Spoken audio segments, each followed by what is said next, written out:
So, welcome to the deep dive. If you're listening to this, you're probably driving to a job site right now, or maybe sitting in the job trailer looking over just a mountain of bids. Right. Or trying to figure out how to stretch your current crew across 3 different projects. Which is pretty much everyone right now. Yeah, exactly. So today is Thursday, March 5th, 2026. And our mission for this briefing is to really just cut through the noise and equip you, the construction business owner, with a fast-paced, critical market intelligence briefing. We need to look at exactly what is happening in the industry this week. Yeah, we're going to unpack the massive opportunities on the table, and honestly, more importantly, how to protect your margins from the severe operational roadblocks hitting the market right now. Absolutely. And to make sure we're giving you the absolute best vantage point today, this deep dive is powered by market intelligence and analytic reports from Smart Business Automator. We're pulling directly from their data to give you a clear, unvarnished look at the landscape. And the overarching theme we're seeing in that data is this profound paradox. The industry is currently at a historic crossroads. The sheer volume of capital flowing into construction is just unprecedented. Yeah. But the physical act of getting a project out of the ground has rarely been more complex or fraught with risk. The contractors who adapt and understand the mechanics of this paradox are going to capture incredible market share. And those who ignore the data are going to struggle. They'll find themselves structurally squeezed out of the market. Okay, let's unpack this, because I talk to contractors every day. And looking at their backlogs, it feels like there is money everywhere right now. There is. The pipeline seems completely overflowing. Yeah. But is that perception actually matching the macroeconomic reality? It absolutely is. So construction spending in 2026 has officially hit an astronomical $2.05 trillion. Wow. $2 trillion. That is a staggering figure. We're talking about a massive influx of capital across commercial, industrial, residential sectors.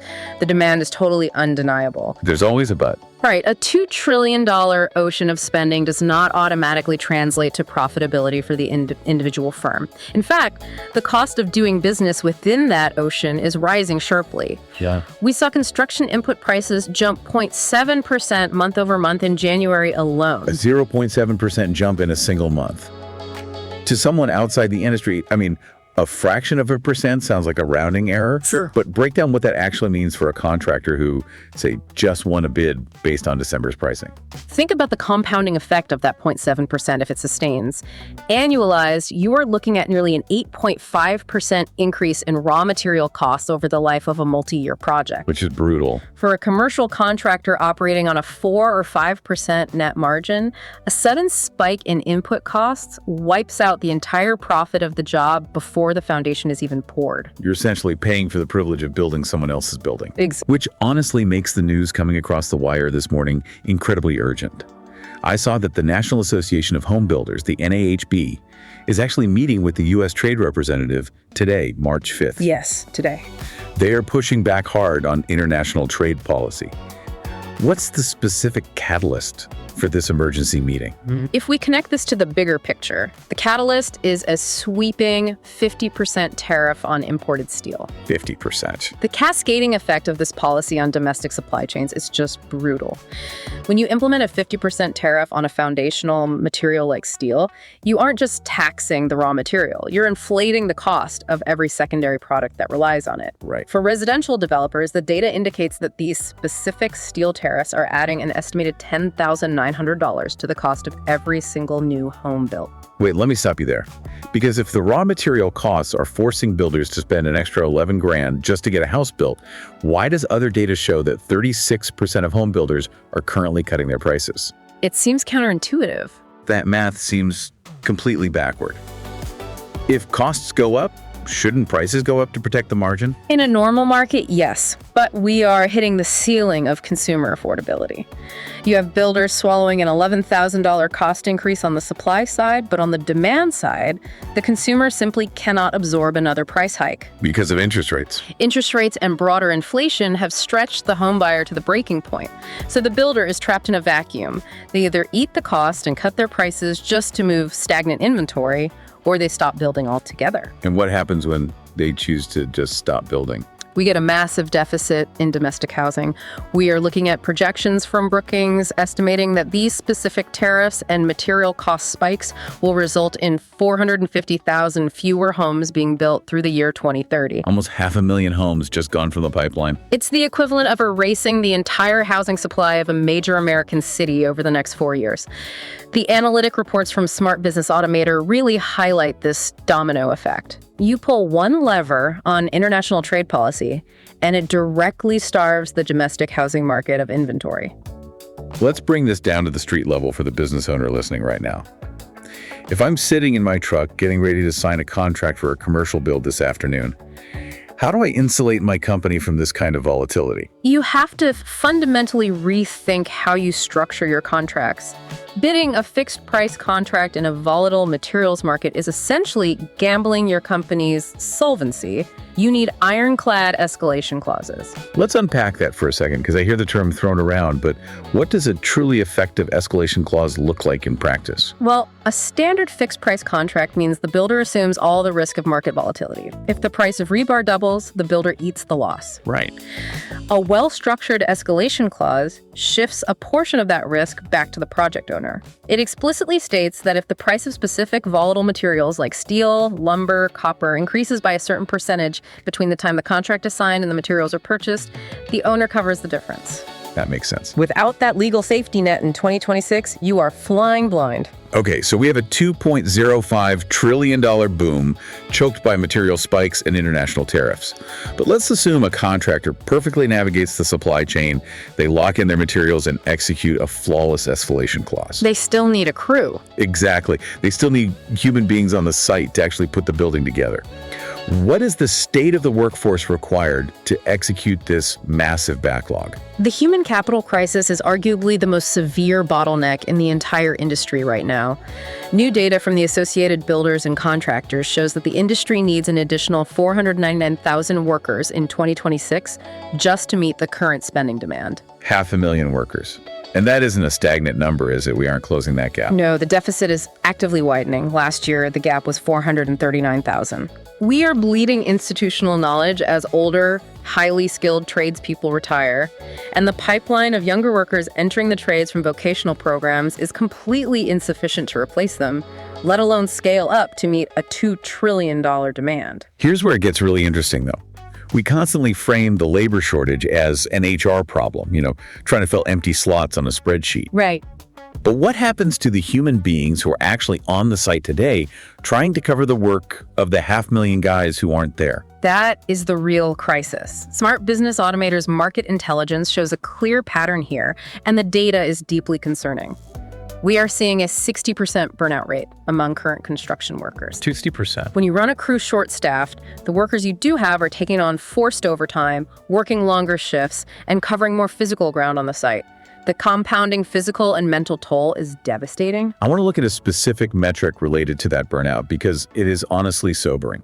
The data shows that fatigue is now a cited factor in 90% of job site accidents. 90%. 9 out of 10 accidents happen because someone was simply too exhausted to function properly. Think about the operational reality of that statistic. On a construction site, cognitive decline from fatigue doesn't just mean someone sends an email with a typo. Right. It means a momentary lapse in judgment while operating heavy machinery. It means forgetting to clip into a fall arrest system. It means a dropped load from a crane. The margin for error is zero, and we are pushing the workforce past their physical limits. Aside from the absolute moral imperative to keep your team alive and healthy, break down the business consequences for a company when a fatigue-related accident occurs. How quickly does that unravel a project? Instantly. A single severe safety incident triggers immediate OSHA investigations, which can halt work on the site indefinitely. Yeah. Your workers' compensation premiums will skyrocket, instantly degrading your competitive bidding advantage for future projects. Furthermore, in this tight market, project owners are scrutinizing safety records more than ever. Oh, for sure. A high experience modification rate, or EMR, will outright disqualify you from bidding on the most lucrative commercial and industrial projects. Managing worker fatigue is no longer just a soft skill for project managers. It is the absolute core of your financial risk management. We've painted a pretty intense picture here. 500,000 missing workers, 60% burnout, severe safety risks, rising material costs. How does the industry actually adapt? It has to evolve. I keep hearing that 2026 is supposed to be this watershed moment for construction technology. Are we just talking about better scheduling software, or is there a fundamental shift happening on the dirt? We are way past the era of just upgrading back office software. 2026 has officially been declared the critical year for physical AI in construction. Physical AI. Yes, for years we utilized generative design and automated bidding, but now the technology has moved out of the trailer and onto the actual job site. Physical AI and robotics are no longer science fiction prototypes. They are baseline requirements to bridge this massive labor gap. Paint a picture for me. What does physical AI actually look like on a Tuesday morning at a commercial site? It looks like autonomous site rovers conducting highly precise overnight laser scanning and progress tracking so your human engineers don't have to waste hours doing manual surveys. Wow. It looks like robotic drywall finishers and semi-autonomous heavy earth-moving equipment. The goal is not to replace the human worker. The goal is to augment the crew. Take the heavy lifting off their plates. Exactly. You hand the repetitive, heavy, fatigue-inducing tasks to the machine. This preserves the physical health of your human workforce, allowing them to focus on the high-level, complex problem-solving that a robot cannot do. It is the only viable mathematical solution to reduce the 90% fatigue-related accident rate when you simply cannot hire enough people. And where is the capital flowing to actually deploy this technology? If residential is getting hammered by tariffs like we talked about, where is the bright spot in that $2.05 trillion ocean? The absolute epicenter of growth right now is tech infrastructure. We are tracking a staggering $44.3 billion data center backlog. $44.3 billion just for data centers. Why this sudden explosion in that specific sector? It is a direct feedback loop from the artificial intelligence boom. Every large language model, every generative AI platform, and every physical AI tool we just discussed requires immense computational power. Right. That power doesn't exist in the ether. It lives in massive, hyper-cooled, heavily fortified concrete and steel fortresses. Building these data centers is a gold rush for commercial and industrial contractors right now. But I imagine a tech giant building $1 billion data center isn't going to tolerate standard delays. Yeah. What are the specific demands placed on a contractor trying to win a piece of that $44 billion pie? The demands are extreme. These clients require microscopic precision, incredibly aggressive delivery schedules, and absolute flawless compliance. Yeah. You cannot build a 2026 data center using 2010 labor management tactics. This is exactly where physical AI adoption becomes mandatory. To win these bids, you have to prove you have the technological infrastructure to deliver on time, regardless of the broader labor shortage. You mentioned compliance. And that's a perfect pivot to the administrative side of the business, because before you even get a robotic rover on site or pour a yard of concrete for a data center, you have to navigate the state-level red tape just to legally field a crew. Oh, absolutely. It feels like regulatory agencies are tightening their grip at the exact moment contractors are most desperate for hands. That is a critical observation. While you are trying to solve complex logistical problems, the administrative burden of simply proving your workforce is legally eligible to work is becoming a massive choke point. States are heavily cracking down on employment verification. Let's talk about a very specific ticking clock on that front. For anyone operating in or around the Midwest, the E-Verify Ohio deadline is looming large. It hits on March 19th. Right around the corner. That is exactly 14 days from today. Unpack the reality of this deadline. What happens if a contractor's back office isn't dialed in? The consequences of failing an E-Verify mandate are severe. This isn't just about filling out an I-9 form and throwing it in a filing cabinet. E-Verify requires digital, cross-referenced confirmation of employment eligibility. Right. Imagine a state auditor shows up to your site on a Friday afternoon and pulls your compliance records.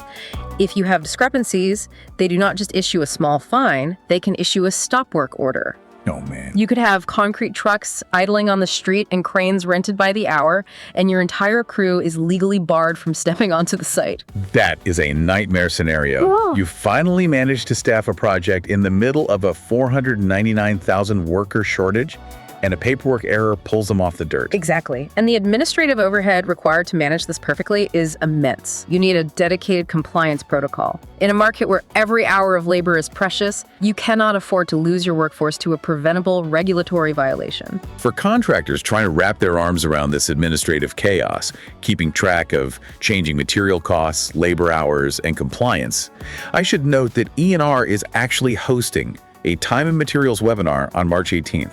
Perfect timing. Yeah, the day right before that Ohio deadline.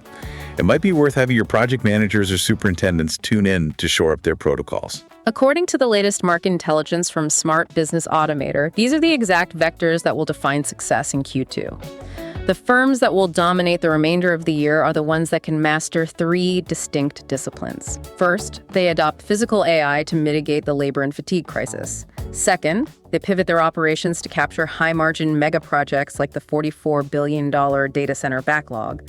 And third, they maintain flawless regulatory compliance to ensure their crews stay on the job. We have covered a massive amount of ground today. So what does this all mean? Let's distill this deep dive into the practical application. What are the 3 immediate action items a construction business owner needs to execute this week based on this intelligence? Action item number 1. Audit every single escalation clause in your active and pending contracts.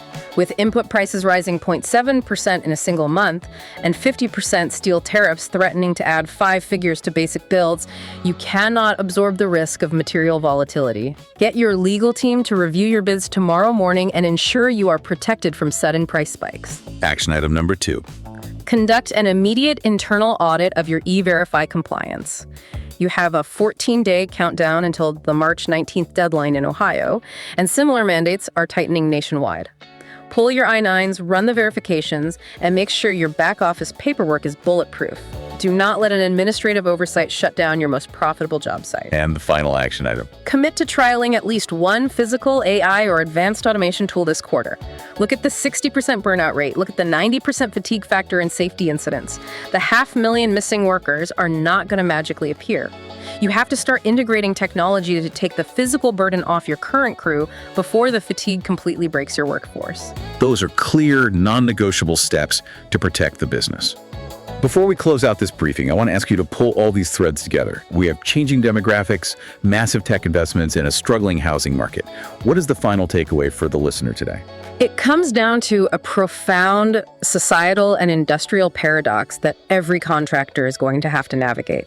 We looked at the Brookings data, projecting 450,000 fewer homes being built over the next few years due to crushing material costs. At the exact same time, we have $44.3 billion aggressively flowing into data center construction. It forces us to ask, are we actively prioritizing the physical infrastructure of the digital world? Building hyper-cooled concrete fortresses to house our servers and our AI, while simultaneously failing to build actual affordable homes for the human workforce. If we cannot afford to house the 499,000 workers we desperately need to recruit, how do we realistically expect them to physically build the future? Building homes for servers while the workforce gets priced out of housing entirely? That is an incredibly heavy question to carry with you onto the site today. Thank you for joining us for this deep dive. We know your time is your most valuable asset, and we hope this market intelligence briefing gives you the tactical edge you need to protect your margins and dominate your market this week. Take these insights, audit those contracts, protect your crews from burnout, and go build something incredible. Stay safe, stay informed, and we will catch you on the next deep dive. Let's tackle the week ahead.